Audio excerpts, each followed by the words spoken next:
선화구역 6이 된다고 해서 원도심 들썩대고 있다. 중구가 달라진다고 하죠. 재건축 기대감에 상승폭 유지된다. 상승세 주춤. 그런데 또 주춤이래요. 어디 가선 오른다고 하고 어디 가선 주춤이래요. 2주 만에. 상승폭 축소되고 있다. 노후 아파트 가격 재건축되면 오른다 했다가 잘 안돼서 축소되고 있다. 이렇게 되고 있는 거죠. 대전은요, 세종이랑 가격이 어느 정도 연동됩니다. 대전이 떨어지면은 그 수요가 세종으로 가서 올릴 수도 있고, 반대로 세종이 떨어지면 그 수요가 대전으로 가서 올릴 수도 있고. 그런데 떨어지는 건 조금 떨어지고 올리는 건 많이 올리니까 서로 이렇게 키워주기 들어간 거죠. 너 커. 그래, 나 좀 컸어. 이제 너 커라. 이제 너 클 차례야. 이러면서 서로 띄워준 게 있는데, 그러면서 거품을 키워왔죠. 예를 들어 당시 대대강이 똑같았어요. 스타 강사 찍어주기 들어가고 뭐 이런 것들 다 들어갔는데, 대구도 한 번씩 떨어졌고 광주도 떨어졌는데 왜 대전은 끝까지 됐냐? 옆에 세종이 같이 끌어주고 있었으니까. 이렇게 보시면 되겠죠. 공시가 상승 3위 대전, 그만큼 많이 거품이 꼈다는 거죠. 똘똘한 채 쏠림 가속화되고 있다. 즉 우리 아파트 분양 받으세요. 청약을 앞둔 아파트가 대장주 역할을 할 것이기 때문에 이 아파트 분양 받아라, 비싸게.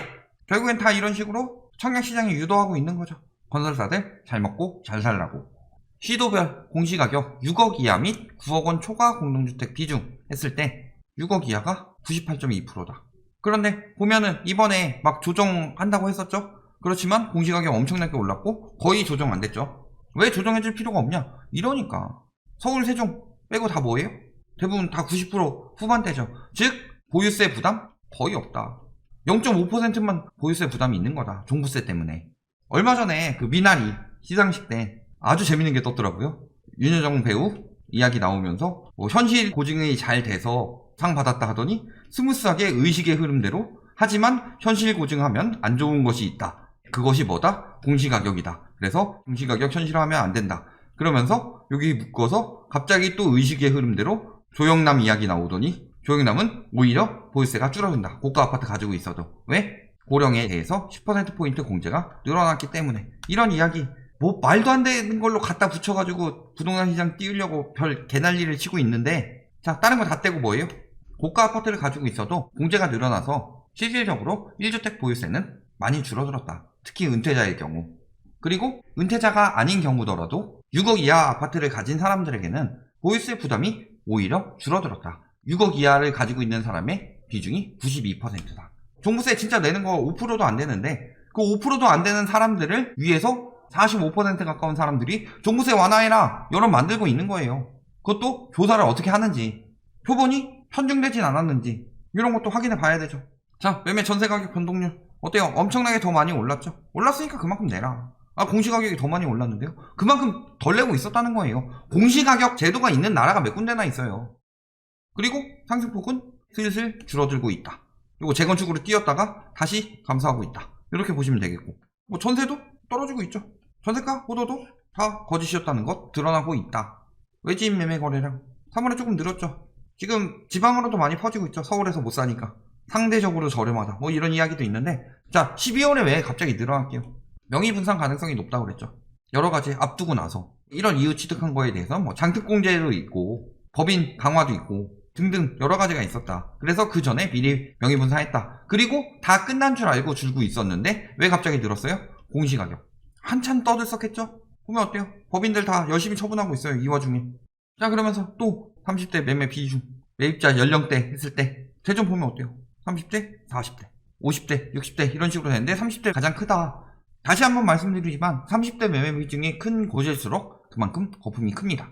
진짜로 거품이 적고 저평가돼서 오를 것 같다 라고 하면은 30대보다 60대가 먼저 뛰어들어요. 50대나. 그들이 부동산 시장을 얼마나 오래 겪어왔겠어요. IMF도 겪고 리먼 브라더스 사태도 겪고, 그래서 떨어졌다 올라갔다 하는구나, 위험한 시기구나, 그래서 쭉 올라가서 지금 이제 어깨 이상 올라갔다, 우리가 슬슬 털고 빠져야 되겠다 시작하면서 그들은 팔고 30대들이 사죠. 초보들이 많이 사니까. 그럴 때 거기서 가격은 더 치솟아요. 항상 엄밀하게 따지면 2018년 11월 이후부터 끝나는 상황이었는데, 거기서 금리가 떨어지면서 못 팔고 나온 사람들까지 열심히 팔 수 있게 되었다. 30대들이 사는 비중이 늘었어요. 근데 원래 아파트나 이런 것들 누가 많이 가지고 있어요? 그럼 가지고 있는 비중에서 30대 비중이 늘어났으면 상대적으로 그만큼 5, 60대들은 팔고 있었다는 거죠. 고수가 팔고 초보들이 산다. 즉 30대 비중이 높은 곳일수록 거품이 많이 꼈다. 서울 이번에 40% 가까이 찍었대요. 거품이 엄청나게 꼈다는 거죠. 대전도 다르지 않다. 세종 지금 팔고 빠지고 있잖아요.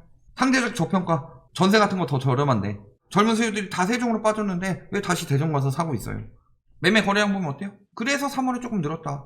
그런데 지금 4월 반토막이죠.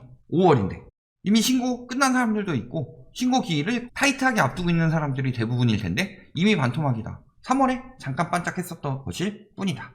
자, 매물 보면 어때요? 쭉 늘어났죠. 아니, 사고 싶은 사람들이 그렇게 많고 거래량들이 늘어나는데 매물이 왜 늘어나요?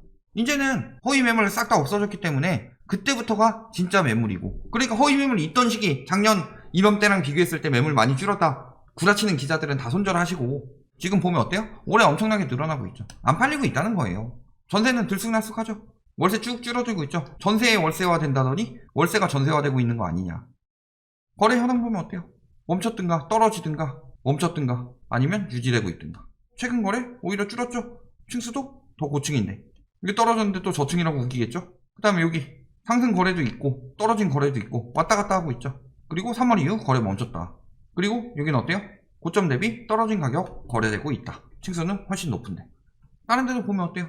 거래가 안됩니다. 올해 들어서 한 건도 안됐어요. 빠땡이 띄워준 둔산클로바. 그 다음에 목련, 그 옆에 있는 목련 거래 안되다가 오래돼서 1억 뚝 떨어져서 거래됐죠. 층수는 좀 떨어졌네요. 그 다음에 도원신도시 거품 엄청나게 꼈다고 그랬죠. 그때 신도시 개발하면서 분양하려고 분양가 띄우기 엄청나게 들어갔다고 그랬죠. 그러니까 쭉 올라가다 지금 떨어지고 있다. 상대동 3월까지 거래됐는데 오르다가 조금 떨어진 뒤에 거래 멈춘 상황이다. 지금 일단은 거래가 더럽게 안되고 있고 고가 아파트일수록 더하고 그런 상황이다. 매매 전세시장 동향도 어때요? 매수 우위지수 떨어지고 매수 거래지수 떨어지고 매매 전방지수 다 떨어지고 있다. 전세 수급지수 조금 올라가고 있죠. 아까 매물 조금 줄었으니까. 그리고 전세 거래지수 조금 올라가고 있는데 전망은 떨어지고 있다. 자, 전세는 뭐에 영향을 받는다? 금리. 왜? 그 전까지 전세 자금 대출 80%에 신용대출 20% 받아가지고 이자가 좀 더 많이 나오더라도 여기가 일단 이자가 저렴하고 거기다가 월세에 비하면 저렴하니까 금리가 뚝 떨어져서 그러니까 전세시장이 떴던 거였죠. 그런데 금리 둘 다 올라가고 있고 여기에 추가로 DSR을 못 받게 만들었죠. 거의. 특히 지금 같은 경우는 신용대출이 1억 이상이다 싶으면은 전세자금 대출이 그러면 4억이죠. 5억 전세 넘어가기 시작하면은 신용대출은 거의 안 나온다고 보면 되겠더라. 이런 상황이니까 항상 이야기하는 거 일시적으로 축소했더라도 다시 오를 것이다. 정책의 실패다. 원활하게 이루어지지 않으면 상승은 이어질 수 있다. 공급을 얼마나 해줘야 될까요? 저들 말에 따르면 계속 공급 이야기만 하고 있는데 늘 말씀드리지만 리먼 때 공급이 제일 적었어요. 인허가 착공 준공 다 줄었는데 리먼 때 가격 떨어졌죠. 공급 부족이라서 앞으로 공급이 많이 될 거니까 그래서 미래 생각해서 공급 많이 될 때 떨어질 거 대비해서 안 사고 지금 공급이 안 되고 있으면 앞으로 공급 부족이 일어날 거니까 지금 산다. 이런 이야기 할 거면은 2023년부터 공급 쏟아져 들어오죠. 25년부터 완전히 무너지고 수도권 같은 경우도. 그런데도 아직도 공급 부족이라고 뜬다고 하잖아요. 공급 부족은 말 같지도 않은 소리고 그 전까지 대전 공급 안 되다가 도안신도시 공급 쭉 들어왔죠. 도안신도시 공급 끝나니까 전에 비해 공급 부족이다 하고 자꾸 띄우려고 하는 거예요. 말 같지도 않은 소리지. 재건축 재개발 수도권 서울에 그렇게 재건축 많이 했는데 4년간 순공급 13,000호인데 연간 4,000호예요. 재건축 가장 활성화됐을 때도. 그러니까 지금 자꾸 재건축 띄우려고 이런 작자들 공인중개사 말할 것도 없죠. 부동산 금융보험 융합 학과 떨어진다고 하면 보험사들 망하는데. 자, 대전도 지금 선도사업 후보지 대전시 두 곳 선정했다. 15,000원 정도 되죠. 대전에 이렇게 공급도 나왔죠. 상서 3,000호 뭐 이런 거 신규 공공택지 추진하고 있고 서울하고 경기 빼고는 이미 주택보급률 100% 넘어간 거 알죠? 아니 사람들이 원하는 건 다르다. 사람들이 원하는 거? 그래 아파트 원한다고 칩시다. 그렇다고 해서 저렇게 폭등하는데도 아파트를 원한다가 아니라 저렇게 폭등하면은 그러면은 빌라 살아야 되겠다. 다세대 살아야 되겠다. 보통 이렇게 가지. 저렇게 폭등하니까 무조건 아파트 사야지. 빚내서라도 아파트 사야지. 내 인생이 망가지든 말든. 원래 그런 심리가 아니죠. 재개발을 왜 해요? 선호하지 않는 주거지를 선호하는 주거지로 바꾸는 과정이죠. 그게 차근차근 일어나야지 한 번에 일어나면 멸시 수요 폭발해서 전세가 급등을 자극하는 요인이 된다. 그리고 재건축 역시도 마찬가지다. 집값이 언제 폭등했어요? 부동산 3법 이후부터 폭등하기 시작했죠. 그 전에 초이노믹스가 있었고. 그러니까 그 이전 수준으로 재건축 추진만 되면 된다. 지금 뭐 엄청나게 안 하고 있는 것 같은데 그 이전 수준 정도인 거예요.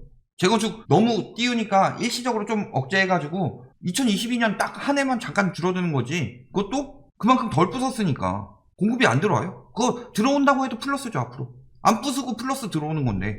자, 입주도 올해 아직도 하반기에 6,000세대가 남았다. 6,000여 세대가. 그리고 계속 입주 되죠. 22년에 6,400, 23년에 3,200, 24년에 998호밖에 안 되는데요. 요거는 아직 다 확정이 아니고 여기까지가 거의 확정이죠. 입주도 부족하지 않죠. 공급 부족은 무슨 얼어 죽을 공급 부족이냐. 자, 거기다 분양, 일반 분양만 11,000원 나오는데 공급이 돼도 부족하대요. 얼마나 공급해줘야 될까요? 한 시도별로 50만원씩 해서 팔도에 400만원 공급해야지. 그래서야 집값 떨어진다고 할까요? 그래도 오른다고 할걸요? 얽힌 작자들이니까.